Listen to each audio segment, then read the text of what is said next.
This is 99% Invisible. I'm Roman Mars.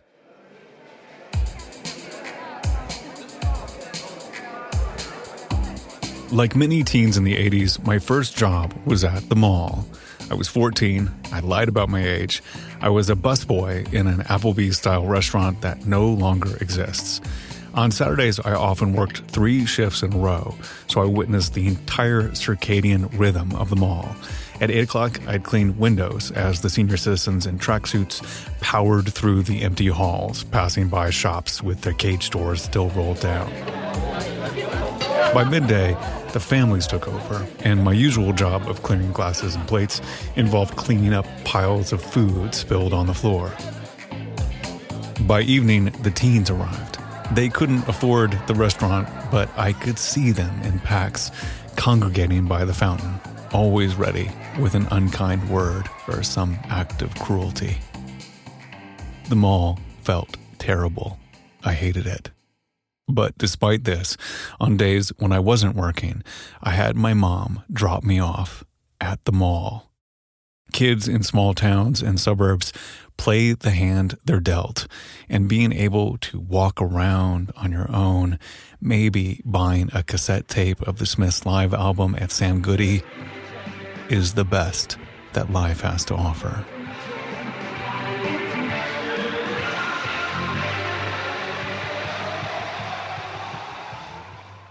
I was not a very cool teen.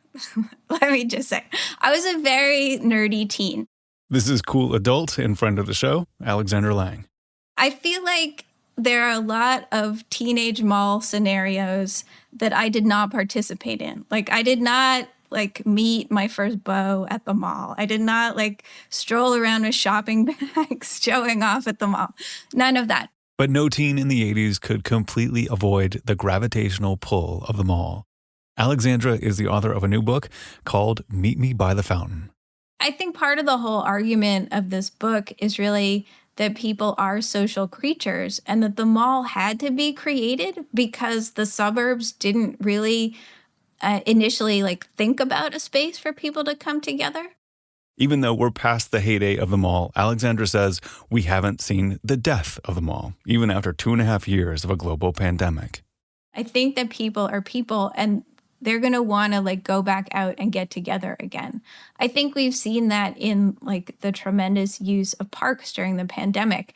And when we can safely gather indoors, people are going to be excited to do that because who wants to go to a park in December? We're going to talk about how the mall became a ubiquitous part of American culture and what's happening today as malls across the country start to disappear. Okay, so let's get down to some basics. What is a mall? What makes something a mall versus other shopping centers that existed before or after? Well, a shopping center is outdoors and a mall is indoors. That's the most basic thing. A shopping center is a strip mall or a line of stores facing the parking lot with some sort of covering over the space in front of them, whereas a mall is indoors. And the earliest malls were basically just 2 shopping strips put together. So you had a department store at each end and then 2 lines of shops facing each other and a covered, central aisle that usually had fountains and plants and benches and other amenities. So they were really just that super simple kind of eye-shaped plan. And this shape, the long hallway, is where the word mall comes from. That's right. Yeah. Basically, the name mall comes from Pall Mall in London, which is a narrow street where they used to play a kind of bowling game.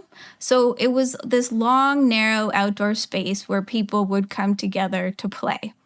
And so the mall from Pall Mall turned into a landscape term for that kind of long, narrow green space. So then when you enclose that long, narrow space under a roof, it is another kind of mall.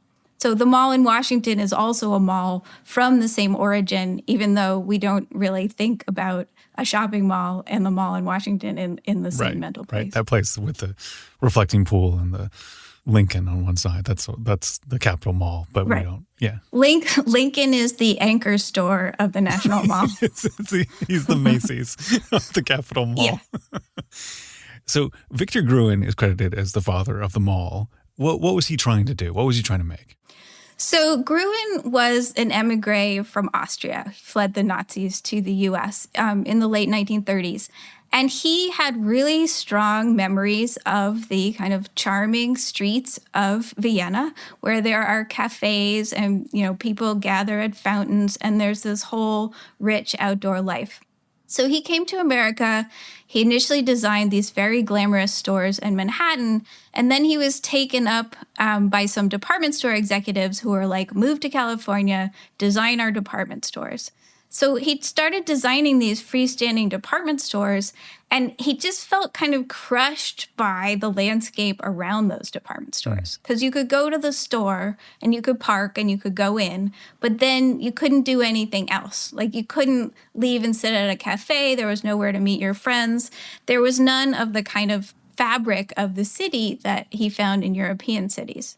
So in the early 1940s, Gruen was living in New York and flying back and forth across the country a lot, like major airplane miles.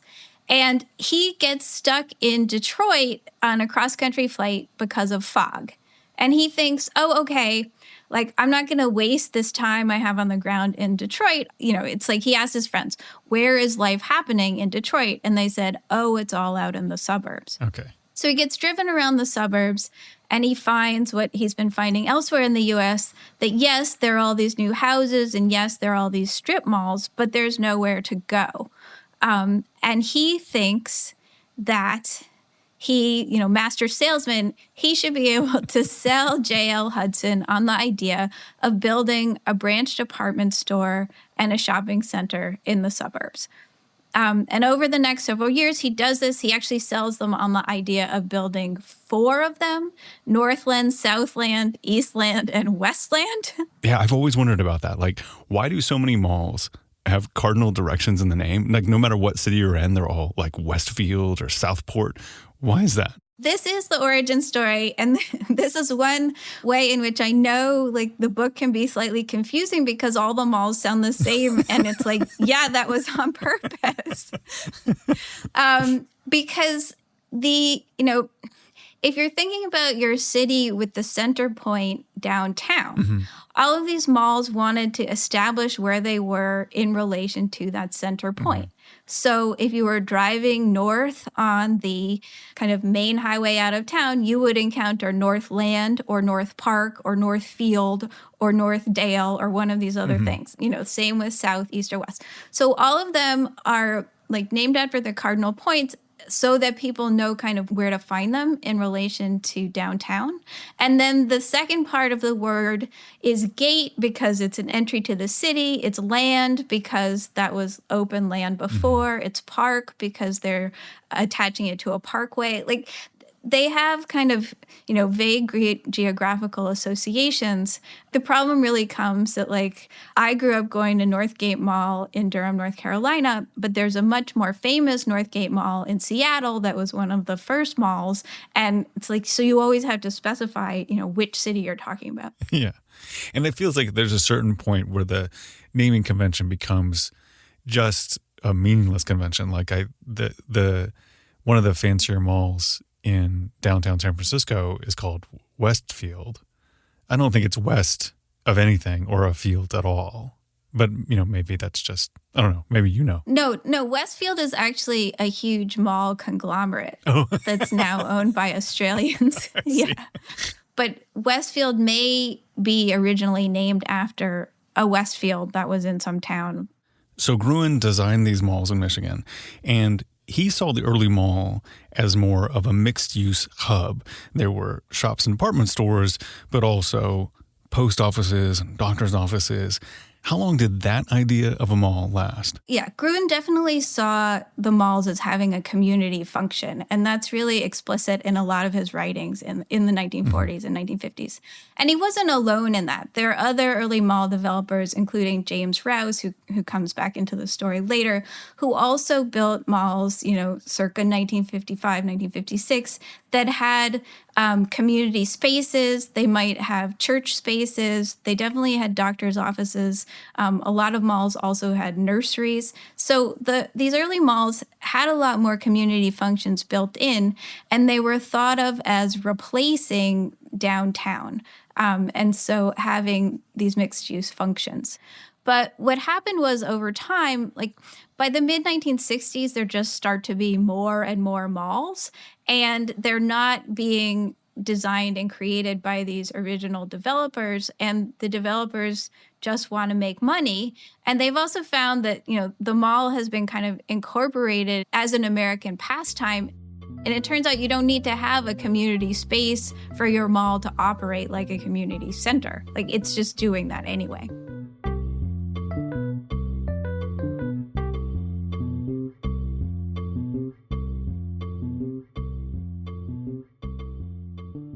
So the mall is often blamed for killing downtowns, but is this completely fair? Like, was the mall, a reaction to filling a void that was already created by downtowns in decline, or did they contribute in some way? The early malls were really predicated on investment by the department stores, but the department store owners only made that investment after they were already seeing a loss of business downtown. And the families who owned these department stores were frequently like major urban philanthropists. Like, they were the ones who paid for new shows at the museum. They were really like power players in, Minneapolis, Detroit, Philadelphia, and these other cities.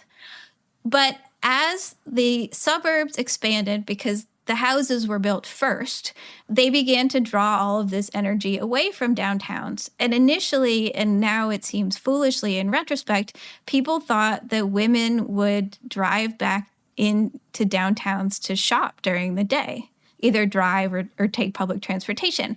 But once women and children were kind of ensconced in their houses in the suburbs, that was just impossible. Like, who would want to do that? And the shopping options were really limited because they were mostly these strip malls that had a supermarket and a drugstore and maybe a kid's shoe store. But they didn't have the kind of full service department store that they did downtown. So department store owners really wanted people to keep going downtown because that's where they had put all of this time and investment. That was not an accurate read on human behavior. So very reluctantly, department store owners began first to build some small freestanding stores. They called them, like junior stores. And then Gruen kind of came up with this way by packaging the department store with other stores that they could keep their sense of dignity. Like, they really wanted their stores to still be glamorous and still be special and not just another thing by the highway. So the Gruen idea of the indoor shopping mall allowed them to keep some of that glamour from downtown and also feed off other shopping, but move out to the suburbs. So these early malls go up and they get a lot of attention, especially this one large mall designed by Victor Gruen in Edina, Minnesota called Southdale Center. And it's a big media story. But how were these early malls received by the architecture and design world at large? Like, how did they respond? The architecture press was totally wowed by the early malls. Southdale in particular was treated as this kind of second coming. One of the amazing things is that, Jane Jacobs went out to Edina to see Southdale and wrote this very glowing write-up of it in Architectural Forum. And if you think about our stereotype of Jane Jacobs, she was all about the city. She was all about small business. But at that moment, it was really seen as an important new element or important new tool for creating, urbanism in the suburbs. The outside of shopping malls is really boring. They're just these big gray boxes when you see them from the road. But all the design thinking goes into the inside of the mall with things like fountains and atriums. Why is that? I think that's where the community idea, this kind of utopian community idea from the Gruen inception of the mall, really continues. Because if you're in a space that just makes you want to shuffle along, like, say, an airport terminal. You don't want to stay there. But if you're in a space where there's beautiful natural light and maybe there's a fountain that your kids can throw pennies into, or maybe there's a bench so you can like take a little break in between going from store to store, you're going to stay there longer. And so even if mall owners stopped, paying money for architectural features on the outside, they still spent a lot of time investing in architectural features and the upkeep of those features on the inside. There's a whole dialogue around maintenance related to the mall. And I think if you look at some pictures of dead and dying malls, like one of the first things you see is like the plants dying, or they've taken all of the plants out of the planters, or, there aren't enough trash cans anymore. And so part of the allure of the mall is of this like beautiful and beautifully maintained indoor space that you can go to at any time and the weather will always be perfect. And so like that's where the money goes, and that's where I think some of the artistry goes. And I mean, the title of my book is Meet Me by the Fountain, because that's also how people orient themselves in malls, right? Like meet me by the blue fountain, meet me by the red fountain. The mall can be a confusing and kind of like jangly place, but these perpetual architecture features help us orient ourselves.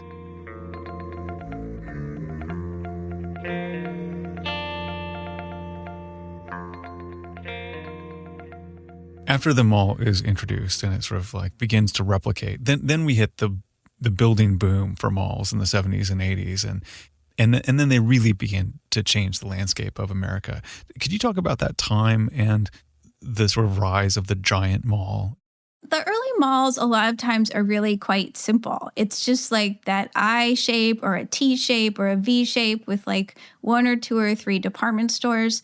And the reason you're going to the mall is to shop, to go to the department store, to, maybe get a snack in a snack bar.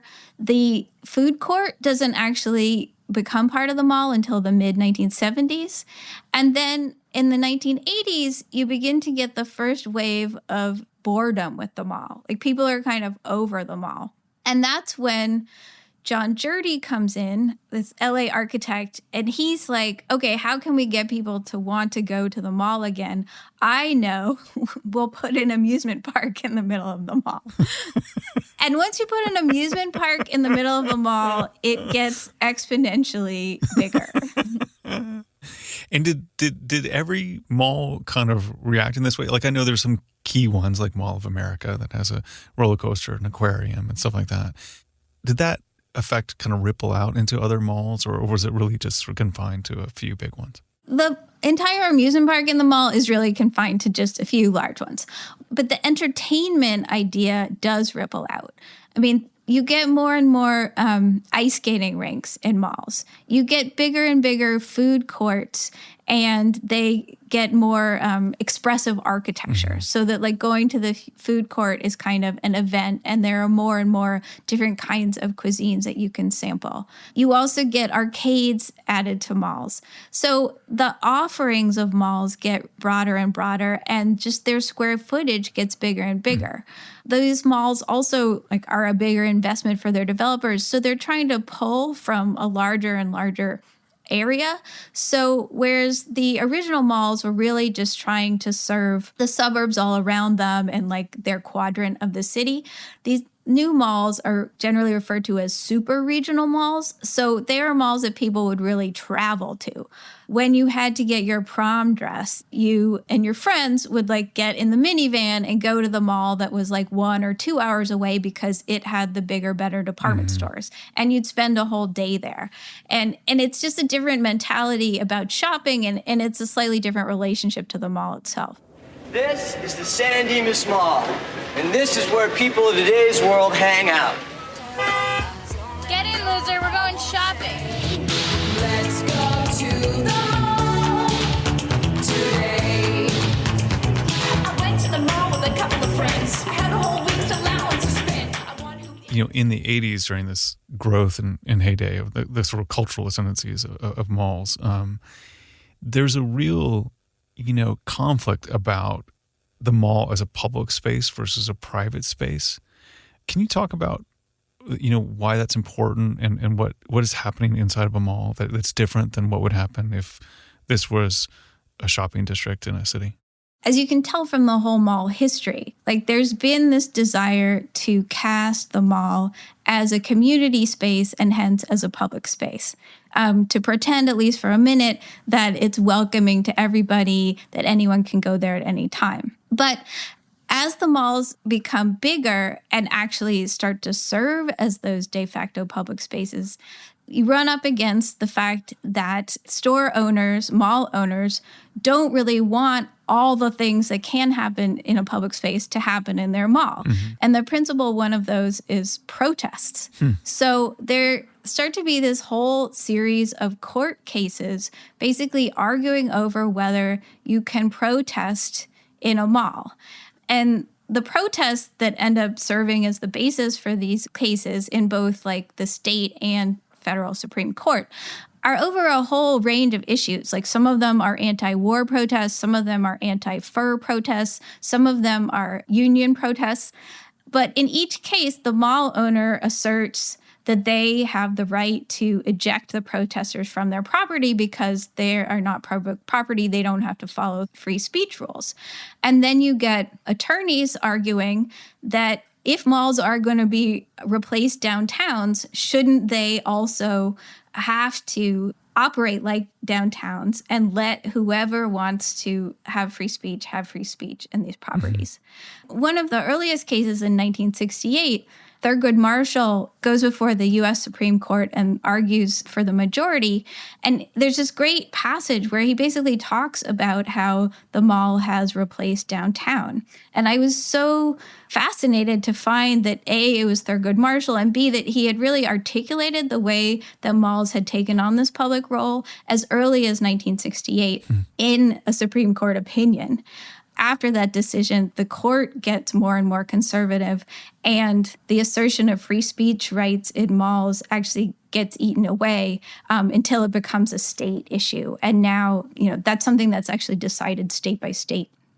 One of the most recent protests in malls that became a court case was a Black Lives Matter protest at the Mall of America right before Christmas. During one of the busiest shopping weeks of the year, the Mall of America is caught up in a legal battle with protesters. 4 leaders of Black Lives Matter say they received letters on Friday threatening arrests if Wednesday's rally takes place as planned inside the mall. They're trying to force us to say something that they don't really have the authority to do so. This is definitely not only an attack on Black Lives Matter, but on everybody's First Amendment rights and the right to speak out. The protesters marched in chanting, and all of the screens that were installed in the mall around all of these Christmas trees lit up with messages that the protesters had to leave. So it was kind of like, you're ruining our commercial display for Christmas with your protests. Wow. You have to think about why did the Black Lives Matter protesters choose the Mall of America? They chose it because there would be people there. There's no point in a protest if, you're not going to have people see you and join you and have media coverage. So in a place like Minneapolis in the winter, the concentration of people were going to be at the mall, and that's why they wanted to protest there. And I think that's really the rub of all of these court cases. If you've evacuated your city and put all of your commercial development in the suburbs, you have to leave space in the suburbs for things to happen that aren't only commercially motivated, aren't okay with store owners, that everybody doesn't agree with.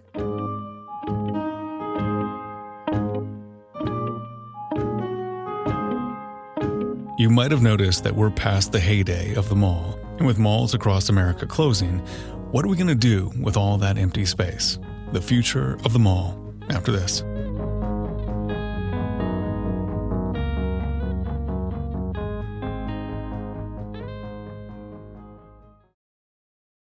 We're past the heyday of the mall now. How many malls have closed, and are malls actually dying off, or what are the numbers like? At their peak, there were approximately 2,000 enclosed malls in the U.S. I think that number went down to about 1,500, over the past 10 years. And people are expecting us to end up, like after the pandemic, probably around like 800 enclosed malls. In the 1990s, which was basically peak mall, there were 140 new malls being built per year. But in 2007, there were 0 new malls that were built. People aren't wrong that the mall is dying. Like, there is going to be this huge die-off. But I don't think the mall is going away. I mean, 800 is still like a lot of malls. And many of those are really the big marquee malls in their towns.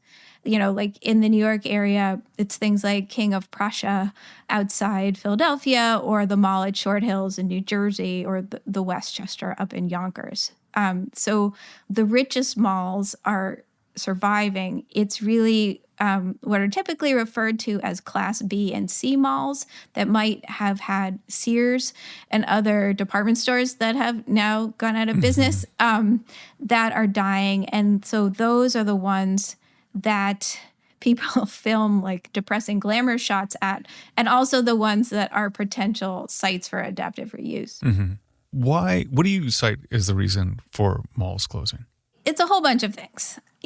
We've had this kind of panicky story for years that online retail was going to destroy bricks and mortar retail. It's actually only 21% of retail sales even now. And the pandemic has accelerated that because more people were doing more internet shopping and, found out that can be great for a lot of things.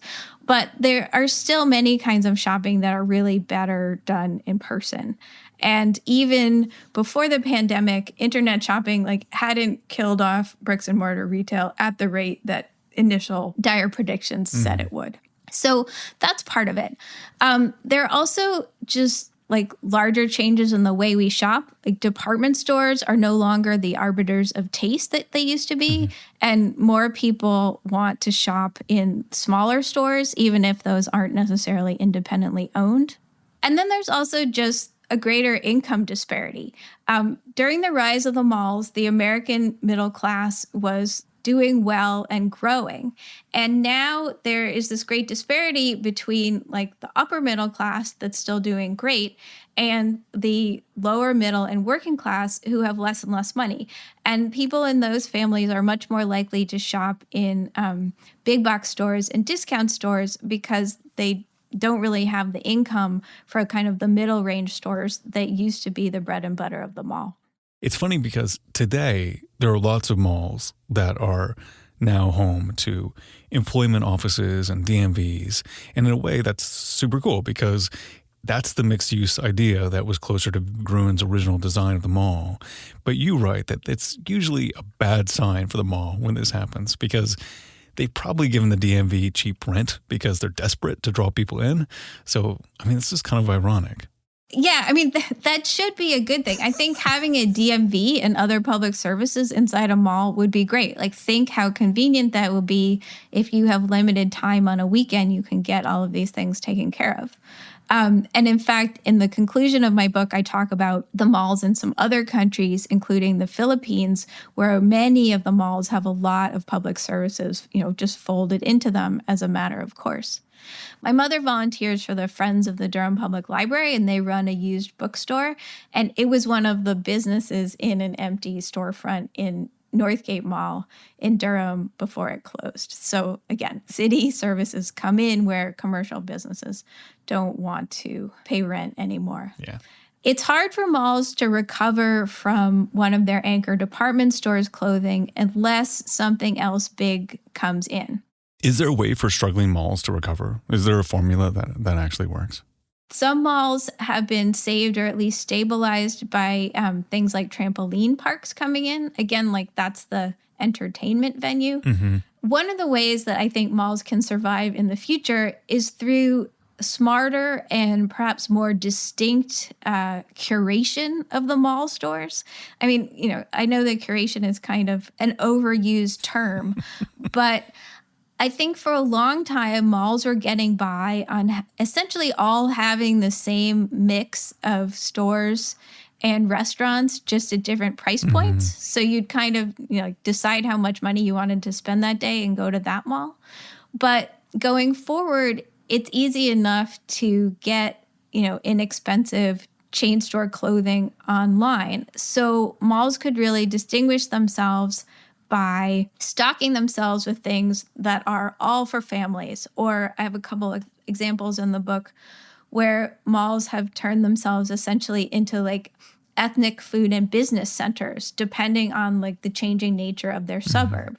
So you have like a Latino mall outside Atlanta, or a lot of Asian malls in Northern California that have businesses that are familiar to people from other places, but also that they can't get somewhere else, and which sell things that they can't get online. When malls do fail and they do close, there's like thousands and thousands of square feet going unused. But, there aren't a lot of mall-shaped things that you can put in there after one is gone. What happens with these dead malls? Well, a lot of times they just sit there for quite some time because not only do they have these many thousands of square feet that not a lot of entities can deal with, but often they're owned by multiple entities. And so it's not as easy as just like one person selling the mall to one other person. There have been some cases of adaptive reuse where a new business or something is taken over a dead mall. What is the most interesting example of that you've seen? Highland Mall outside Austin, Texas, has been turned over the past decade plus into the leadership campus for Austin Community College. And they turned one of the former department stores into like this huge like room full of computers, like workshop space. And they have turned one of the other department stores into the headquarters for Austin Public TV with a lot of internal studio and recording space and an auditorium. Wow. And the parking lot around the mall, some of it they've actually made, green open spaces, sort of like a regular college campus. And around the perimeter, they're building housing, some of which can be student housing, but other of which can just be, affordable rental apartments. It's great if we could reuse these dead malls in some way. Like people always say that the greenest building is a building that's already built. How do you feel about it when it comes to reusing malls? I love to see these examples of adaptive reuse. Like when people talk about adaptive reuse, they're often thinking about older buildings in cities. But at this point, malls are older buildings. I mean, like many of the malls that we're talking about that are failing are 50 years old. And I was actually talking to the chancellor of Austin Community College, and he was saying that lots of people have like very poignant family memories of things that happened in the food court at that mall. Like these buildings aren't just buildings in their communities. They're like, A, they're very conveniently located. B, like everyone knows where Highland Mall is because it's been a reference point. And we shouldn't just kind of throw away those memories and throw away that kind of name recognition along with like getting rid of the tremendous like environmental sink of the building materials. So I really see the malls as an opportunity, and I would love for people to get more creative about what to do with them. There's a lot of like dead mall photography, which I think can be very beautiful, but it also kind of fixes them in people's minds as these dead entities. And I think kind of like stops the mental process that it takes to then think of, okay, like what are we going to do with it next? And I mean, I guess coming from a design background, I just see them as an opportunity and a problem and like something that could be really fun to think about, and, something that shouldn't be depressing, but it's like, oh, actually there's all this new free land in cities. Like what can we do with it? Well, this has been so great. I've really enjoyed the book too. It was just so much fun to both like learn a lot of stuff and also like have all this information slot into my own sort of like lived experience of a mall. I appreciate it. Thanks for having me. Alexandra Lang's book is called Meet Me by the Fountain, an inside history of the mall. And if you buy the book, which I highly recommend, and you flip it over and you look at the back cover, you will find that someone has written, it's an architectural page-turner. This insightful, witty, and smart book captures everything compelling and confounding about the American mall. Roman Mars, co-author of The 99% Invisible City. I wrote that for the back of this book. That's how much I believe in this book. So you should get it. 99% Invisible was produced this week by Chris Berube. Music by our director of sound, Swan Real. Mix and tech production by Martine Gonzalez. Fact-checking by Liz Boyd. Our executive producer is Delaney Hall. Kurt Kolstad is our digital director. Our intern is Sarah Bake. The rest of the team includes Vivian Leigh, Jason DeLeon, Christopher Johnson, Emmett Fitzgerald, Lasha Madon, Joe Rosenberg, Sophia Klatzker, and me, Roman Mars. We are part of the Stitcher and SiriusXM podcast family, now headquartered 6 blocks north in the Pandora Building in beautiful Uptown, Oakland, California. You can find the show and join discussions about the show on Facebook. You can tweet me at Roman Mars and the show at 99pi.org. We're on Instagram and Reddit too. You can find links to other Stitcher shows I love, as well as every past episode of 99pi at 99pi.org.